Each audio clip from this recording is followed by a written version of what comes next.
Swastiastu.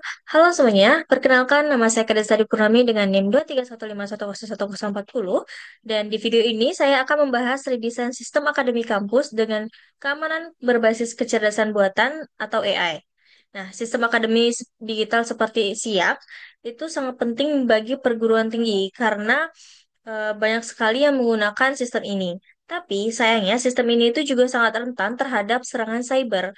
Maka dari itu, saya merancang ulang sistem ini dengan pendekatan keamanan modern yang menghubungkan teknologi AI. Nah, di sini yang pertama terkait dengan latar belakang atau deskripsi singkat sistem awalnya, di mana sistem yang saya angkat dalam studi ini itu adalah sistem informasi akademik kampus atau biasa disebut SIAK. Nah, sistem ini itu digunakan hampir di semua perguruan tinggi yang ada di Indonesia. Dan penggunanya itu terdiri dari mahasiswa. Mahasiswa itu bisa lihat KRS, lihat nilai, dan jadwal kuliah. Lalu ada dosen, dan juga ada admin akademik. Nah, fungsinya itu mencakup pengisian KRS, input dan pengolahan nilai, hingga cetak transkrip atau dan juga kartu ujian. Nah, karena menyimpan banyak data sensitif seperti nilai dan juga identitas mahasiswa, sistem ini tuh harus benar-benar terjaga dengan aman dan juga dengan baik.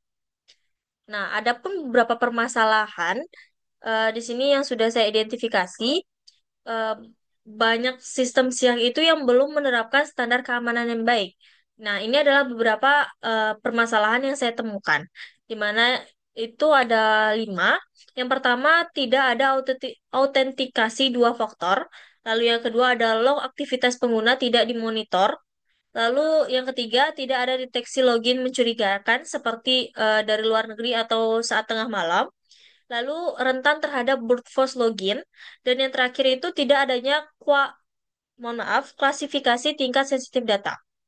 Nah, sebagai contoh nyatanya itu pada tahun 2000, ini kan contoh nyatanya ini ada mahasiswa pernah login menggunakan akun temannya karena password mudah ditebak. Lalu admin lupa logout komputer umum dan aksesnya itu terbuka tanpa batas. Nah, ada contoh nyatanya lagi, yaitu pada tahun 2024, itu lebih dari 2000 data mahasiswa Universitas Siliwangi itu diduga bocor dan tersebar di forum gelap karena lemahnya sistem keamanan siak dari mereka. Nah, ini adalah usulan desain ulang sistem dengan bantuan AI, di mana yang pertama itu ada fitur deteksi perilaku, di mana ini menggunakan AI anomaly detection, yang mana ini untuk mengenali perilaku login pengguna. Nah, jika ada login dari lokasi atau waktu yang tidak biasa, itu sistem akan memberikan peringatan atau bahkan memblokir akses sementara. Lalu fitur yang kedua ada klasifikasi file akademik, di mana ini menggunakan NLP dan klasifikasi machine learning. Nah, AI ini bisa menandai dokumen sensitif seperti transkrip nilai hingga sampai hanya bisa diakses oleh pihak-pihak yang berwenang. Lalu yang fitur ketiga itu ada face recognition, di mana ini untuk login admin dan dosen. Nah, ini menggunakan teknologi AI computer vision. Nah, sistem ini bisa menggunakan pengenalan wajah dan ini akan meningkatkan keamanan karena loginnya itu nggak bisa hanya dilakukan dengan password saja, tapi harus dengan face. Lalu yang fitur yang terakhir itu ada AI Treat Map, di mana dengan teknologi AI itu predictive AI.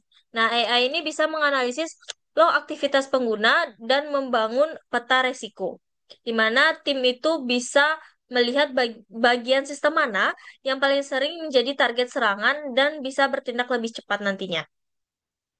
Nah, selanjutnya ini adalah arsitektur sistemnya, di mana secara arsitektur alurnya itu seperti ini. Nah, di mana pengguna itu akan melakukan login, lalu diverifikasi oleh AI auth agent. Nah, jika tidak cocok, itu bisa minta OTP tambahan atau aksesnya itu akan diblokir sementara. Tapi jika lolos, itu sistem akan terus masuk ke inti dan semua aktivitas itu dipantau melalui AI monitoring. Nah, dari sini hasil ancaman itu akan ditampilkan pada security dashboard admin. Nah, sistem ini itu memanfaatkan data historis untuk terus belajar dan beradaptasi, menjadikannya lebih tangguh terhadap serangan baru nantinya. Nah, di sini ada manfaat dan tantangan, di mana dari manfaat sendiri, di mana sistem ini itu lebih tangguh terhadap serangan cyber. Lalu yang kedua itu akses data lebih terkontrol dan diawasi. Lalu pencegahan kebocoran data akademik lebih cepat dan proaktif. Lalu yang selanjutnya ada monitoring otomatis mengurangi beban tim IT. Nah, untuk tantangannya sendiri itu ada empat, di mana yang pertama biaya implementasi AI, di mana itu ada risk cost dan juga infrastrukturnya. Lalu tantangan keduanya itu ada butuh pelatihan model AI dengan data lokal. Lalu yang ketiga, privasi pengguna saat menggunakan AI biometrik. Lalu yang terakhir itu harus menjaga akurasi deteksi AI-nya, jangan banyak false positif. Nah, selanjutnya ada kesimpulan di mana integrasi AI itu dalam sistem akademi bukan hanya soal teknologi, tapi juga soal membangun kepercayaan antar institut dan juga penggunanya. Dengan pendekatan secure by design, kita itu bisa membangun sistem yang tidak hanya canggih, tapi juga aman sejak awal perancangannya. Nah, referensi dalam video ini itu diambil dari Semiwa, mohon maaf, Semi, Sevima, eCampus, IBM Research, Drug Tracker, serta kasus nyata kebocoran dari Universitas Siliwangi tahun 2024.